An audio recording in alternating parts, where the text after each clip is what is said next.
E aí pessoal, começando mais um vídeo aqui do canal. E hoje eu quero falar de um tema muito sensível que para muitos aqui eu sei que é uma dificuldade no dia a dia, né? A gente fala em borderline, a gente está falando muitas vezes ali uma dificuldade em relacionamentos também. Isso acontece com você? Me conta aí, vamos falar sobre isso hoje. Eu sou o psicólogo Matheus, e aqui eu falo sobre saúde mental, borderline, relacionamento, regulação emocional. Então fica ligado aqui que a gente vai ter muito vlog aqui no canal falando sobre isso. Hoje eu estou aqui caminhando na beira da praia, resolvi fazer esse vídeo para falar sobre isso. A dificuldade que muitas vezes você que tem borderline tem no seu relacionamento. E isso começa num ponto muito especial, que é no vínculo, né?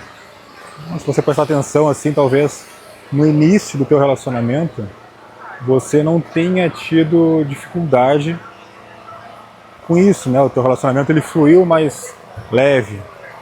Você teve ali dias legais, você não sentia tanta insegurança no teu relacionamento. Você conseguia muitas vezes ficar ali um tempinho sem falar com o teu namorado, né, que você estava conhecendo no início. Mas com o tempo, talvez você tenha notado ali que começou a surgir uma insegurança, você começou a sentir mais ciúmes, você começou a sentir mais falta dessa pessoa. E aí começou a surgir o seguinte problema: você em algum momento começou a ter medo de perder essa pessoa. E aí isso vai se traduzir em várias questões de comportamento para ti. Depois de atender centenas de pacientes com borderline, um padrão que a gente pode entender é que a gente entra num paradoxo, né? Quanto mais você cria vínculo, mais você tem medo de perder esse vínculo. E aí muitas vezes você acaba sabotando o seu relacionamento, né? Aquela coisa assim de quanto mais eu subo uma escada no relacionamento, maior vai ser o tombo se eu cair lá de cima. Então eu subo um degrau, subo outro, e eu vou aprofundando o meu relacionamento.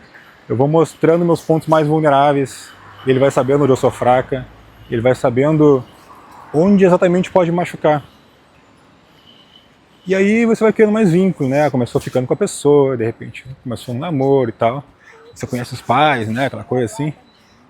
E aí esse vínculo ele te dá medo. Porque, se eu tô com essa pessoa e é tão bom, pode ser que em algum momento isso acabe. E eu sei que a dor disso acabar é pesada, né? Então talvez você tenha sentido já essa dor num outro término de relacionamento. Talvez não tenha sido num relacionamento, talvez tenha sido nas suas relações com familiares, quando você era pequeno. Mas isso te criou traumas. Então o teu medo de abandono, que a gente vai dizer hoje, né? Nesse relacionamento, não é do nada. Ele é baseado numa experiência que você teve no passado. Então quanto mais você tem um vínculo, mais você tem medo de perder esse vínculo, porque quando você perdeu no passado, isso doeu. E aí a gente entra nisso, porque o relacionamento ele vai ser sobre você construir confiança com o tempo. E a confiança ela vai vir muito do fator emocional. Então desregulação emocional é um fator que muitas vezes está ali em paciente borderline? É uma característica ali, instabilidade emocional, inclusive um sintoma. Medo de abandono é um sintoma do borderline. E ok, a gente pode aprender a lidar com isso. Então, se você tem essa dificuldade hoje no relacionamento, você pode, na terapia, no treinamento de habilidade para borderline, você pode aprender mais sobre isso e treinar essas áreas do seu cérebro que tem dificuldade hoje de reagir a emoções como o medo, por exemplo. Porque isso pode gerar diversos prejuízos. Então, por exemplo, os ciúmes, né? Os ciúmes é uma questão ali que acontece muito. Ciúmes, quando eu estou num relacionamento, eu vejo minha namorada conversando com alguém em uma festa, num jantar que eu estou com amigos e tal. Então eu vejo aquela pessoa conversando, de repente eu vi ele sorrindo para essa outra pessoa. O que eu tenho aí, né? Eu tenho medo de perder meu namorado agora. Porque se ele tem interesse por essa pessoa, a minha mente já começa a criar uma história. Do tipo, nossa, ela é tão bonita, né? Ela é atraente, é uma pessoa legal. Ele vai se interessar por ela. Se ele vai se interessar por ela, logo em seguida, de repente, ele vai terminar o relacionamento comigo. E aí isso vai se estendendo, né, na tua imaginação para outros lados, né? Eu vou pensando ali que eu não sou interessante, de repente minha autoestima não é tão boa, eu já acho que eu não sou tão boa quanto a outra pessoa. Minha mente cria histórias. Não só nesse caso. Então, casos, por exemplo, ali que você manda mensagem para a pessoa não te responde, ou demora para responder, naquele tempo que você idealizou que ela tinha que responder, a tua mente já começa a criar um cenário do que está acontecendo. O que está acontecendo? Por que ela não está me respondendo? Pô, não está me priorizando, né? Agora. Mas passou mais um tempo, não me respondeu. O que será que está acontecendo? Será que ele está conversando com outra pessoa que não pode pegar o celular agora e me responder? Ó, de novo, né? O medo do abandono está aparecendo aí. Porque se está com outra pessoa, pode ser que eu esteja sendo traída, ou pode ser que esteja acontecendo alguma coisa. E aí começa a vir aquele desespero, né? A ansiedade ali pela resposta, que vem do teu medo de perder essa pessoa, ela começa a ficar mais forte. E aí você começa a mandar mensagem. E aí, onde é que você tá? Me responde, manda um monte de áudio, né? Aquela sequência de mensagens, já começou a mandar um textão, já começou a aparecer a raiva ali para você na hora, né, que tá sentindo aquilo tudo. A raiva apareceu e você começa de repente até a ofender a pessoa ali, né, com palavras mais agressivas. E aí passou um tempinho, a pessoa te respondeu, ela te explicou, eu estava numa reunião, não podia pegar o celular. Você em algum momento conseguiu racionalizar isso tudo, ou seja, a tua raiva é uma emoção, né? Toda emoção é provisória, então ela tem um pico e diminui. Quando diminui esse pico da emoção, você entra em uma regulação, teu racional começa a funcionar melhor, né? Que isso é um fator biológico, né? Você tem uma questão de ativação do córtex pré-frontal ali. Você analisa a situação e vê, puxa, fui muito agressiva, né? Falei coisas que podem machucar ele ou ela. E aí, imediatamente vem uma outra emoção, a culpa, né? A culpa por ter feito isso. Então eu agora sinto culpa. A culpa é uma emoção, ela tem um pico de novo disso. Quando você tem esse pico de culpa, a tua mente começa a criar alguns cenários ali também, negativos sobre isso, né? Puxa, de novo eu fiz isso. Nossa, não consegui me controlar. De novo eu ofendi essa pessoa. E aí a culpa se transforma num medo. Por que medo, né? Medo que agora essa pessoa não aguente mais e termine contigo. De novo eu explodi, de novo eu fiz isso, de novo eu mandei mensagem. Então o medo ali de perder essa pessoa aparece novamente. E toda essa oscilação emocional, então você teve ali medo, você teve ansiedade, você teve culpa, você teve medo de perder a pessoa de novo, depois você ficou triste pela situação. Tudo isso faz com que a tua mente tenha vários pensamentos. E esse pensamento faz com que você gaste muita energia. O cérebro, para pensar, para desenvolver alguma coisa, quando você imagina algo, está pensando ali, ele não é à toa, não é uma coisa mágica que acontece, são fatores biológicos. Então ele está recrutando vários hormônios, neurotransmissores, várias sinapses acontecem, e você gasta energia com isso. Então o cérebro é um órgão que gasta muita energia. Isso vai te desgastando emocionalmente. Essa oscilação emocional, ela te desgasta. Você vai se sentir mais cansada fisicamente. Fisicamente você se sente mais cansado. Então tem dias ali que você está tão com o pensamento acelerado que de repente de tarde você está sentado no sofá ali, nem fez nada, nem saiu para caminhar na rua, não fez nada, mas você está se sentindo exausto emocionalmente. Exausta fisicamente. Porque a tua mente está muito acelerada com esses pensamentos e a emoção reagindo e pensamento, a emoção reagindo pensamento. Você está com menos energia agora, porque nós temos uma energia disponível no nosso corpo, né? Que ela é dada por quê? Por fatores ali biológicos de alimentação, o quanto você conseguiu dormir, boa noite de sono e tudo mais. Você tem uma energia disponível. Como a tua mente está muito acelerada ali, essa energia ela vai rápido. Então, o teu corpo está mais vulnerável emocionalmente agora. Então imagina assim que agora você está com um copo cheio d'água. Qualquer pinguinho que cair, qualquer gotinha que cair a partir daí, é fácil de derramar, né? Essa água vai derramar do copo.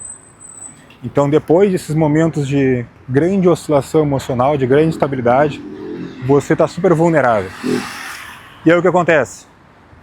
qualquer outro sinal, qualquer outra coisinha que de repente em outro momento para ti não seria nada, agora você interpreta como uma rejeição, como uma frustração, e a emoção ela vem muito rápido. Não tem mais energia para recrutar o teu racional e conseguir resolver isso. Então olha esse ciclo, né? Você explode, você tem aqueles pensamentos acelerados, e aí agora você está mais vulnerável emocionalmente, logo está mais vulnerável também à emoção. Então vai acontecer de novo esse ciclo.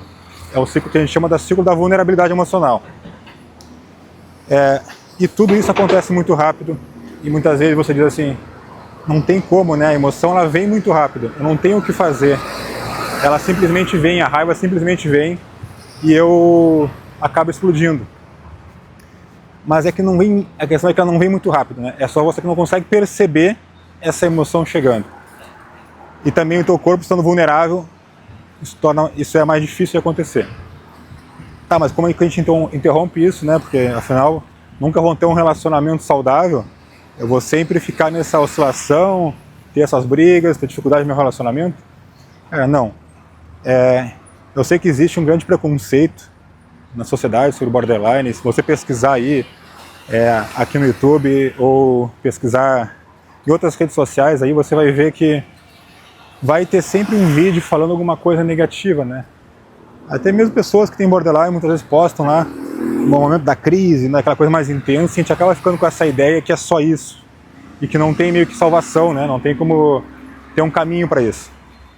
Mas a questão é que tem, né? Então, esse teu racional que hoje tem dificuldade de reagir à emoção, de observar o que está acontecendo, de ter essa pausa, de você conseguir respirar, observar e aí sim reagir à situação, isso tem como você treinar.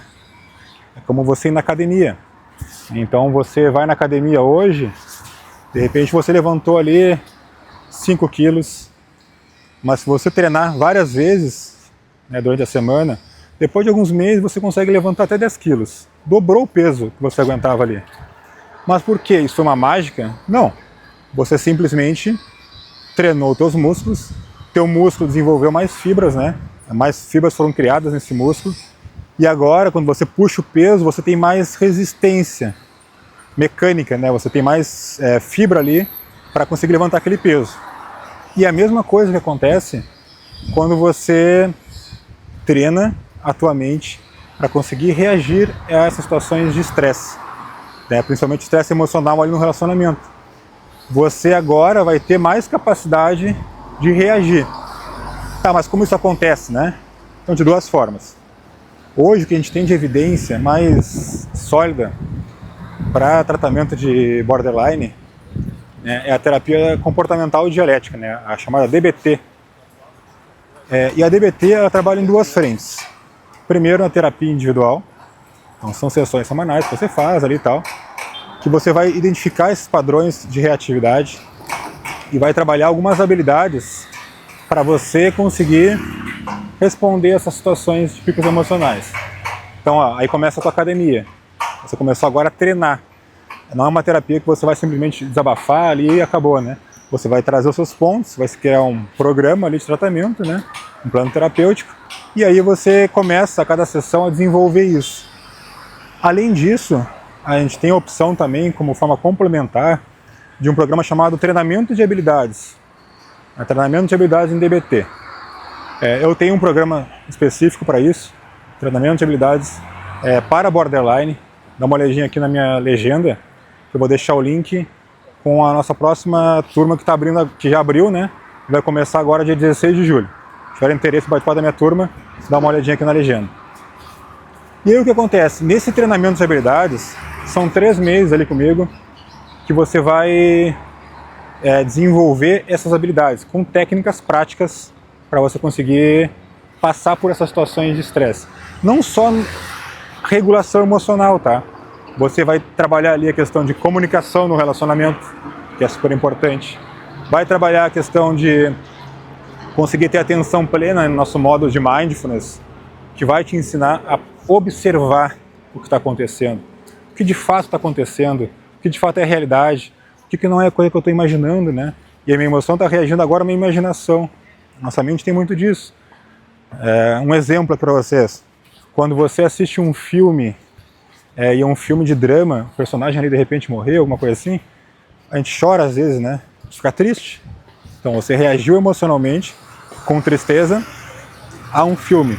Mesmo sabendo que é um filme, mesmo sabendo que aquele ali é um personagem, que são atores, ninguém morreu ali. A nossa emoção reage a qualquer coisa. A diferença é que no filme, você dá o stop ali, né? Para de ver o filme termina, e você racionaliza, é só um filme, acabou, encerra o ciclo. Na nossa vida não tem esse botãozinho, e a tua mente continua, né, sendo alimentada pela imaginação. Então a gente aprender como parar essa imaginação também é super importante. Isso a gente trabalha no treinamento também. Então é um programa chamado Treinamento de Habilidades DBT, né, que eu tenho ali o meu programa especial para Borderline. Se você pesquisar na internet vai ter vários cursos sobre isso, né, treinamento de habilidades para DBT, que é um programa que é validado cientificamente, tem várias pesquisas mostrando a eficácia disso, e que eu tenho uma turma que vai abrir agora dia 16 de julho, se você quiser participar. Mas o fato é que nesse treinamento você trabalha a tua ginástica, né, do teu cérebro. Então o teu cérebro vai se desenvolver, é um fenômeno chamado neuroplasticidade. Teu cérebro desenvolve, né, ferramentas, desenvolve ali essa capacidade de reagir emocionalmente a algumas situações. É como ir na academia, você recruta novos músculos, no cérebro você vai criar novos caminhos de reação. Então aquela situação que te dá raiva e de repente para ti vem do nada essa raiva, você vai ver que não é do nada. A raiva vai te dar um desconforto físico antes, que você consegue perceber alguns padrões, e aí você vai aplicar algumas técnicas ali para conseguir dar o stop, né, que a gente vai chamar ali. O stop para você não explodir. E aí, olha só, o quanto que isso impacta no teu relacionamento, se você não explode em alguma situação de raiva, por exemplo. Num relacionamento ali, se você, por exemplo, brigou à noite, né? Você teve uma situação que você não conseguiu regular e você explodiu. Você brigou à noite com teu namorado, com a namorada. Quanto tempo demora, quanto tempo de desconforto dá no teu relacionamento isso? Não é só aquele momento da briga. Vocês brigaram de noite, aí já dormiram mal, né, tal. Acordou no outro dia, ainda tá aquela situação chata, você tá triste pelo que fez, de repente, pelo que falou e tal. O dia seguinte também não é 100%. No terceiro dia ali, as coisas começam a ficar normal. E aí depois, de repente, no quarto dia tá ok de novo. Mas são 3 dias de desconforto no relacionamento, com uma briga. 3 dias com uma briga. Então imagina quantas vezes você briga aí, multiplica, você vai ver quanto, né, qual percentual que você tem de desconforto no mês. Se você briga uma vez por semana, são 3 dias de desconforto por briga, tu tens ali 12 dias, né, de desconforto. É 1/3 do teu mês que está prejudicado no teu relacionamento. O teu relacionamento não está 100%. Então, tu coloca isso no tempo, se são 2 brigas é muito mais tempo, né, que você vai estar prejudicando. E no fim, sendo realista, né, nenhum relacionamento se sustenta com tanto período desconfortável. Nenhuma das 2 partes vai aguentar também. Vai ser quem cansar primeiro, né? Você ou a outra pessoa que convive contigo. Essa é a verdade, mas você consegue mudar essa realidade trabalhando isso. Trabalhando a regulação emocional. Tá bom, pessoal? Hoje foi mais para falar sobre relacionamento. Se inscreve aqui no canal, deixa teu like no vídeo se tu gostou. E me comenta aqui nos comentários qual é a tua maior dificuldade no teu relacionamento hoje. Qual é a maior dificuldade que você tem, que vocês têm, né? Porque o relacionamento é de 2 partes. Me conta aí qual é a tua maior dificuldade no relacionamento hoje. Se inscreve no canal, deixa teu like. Até mais!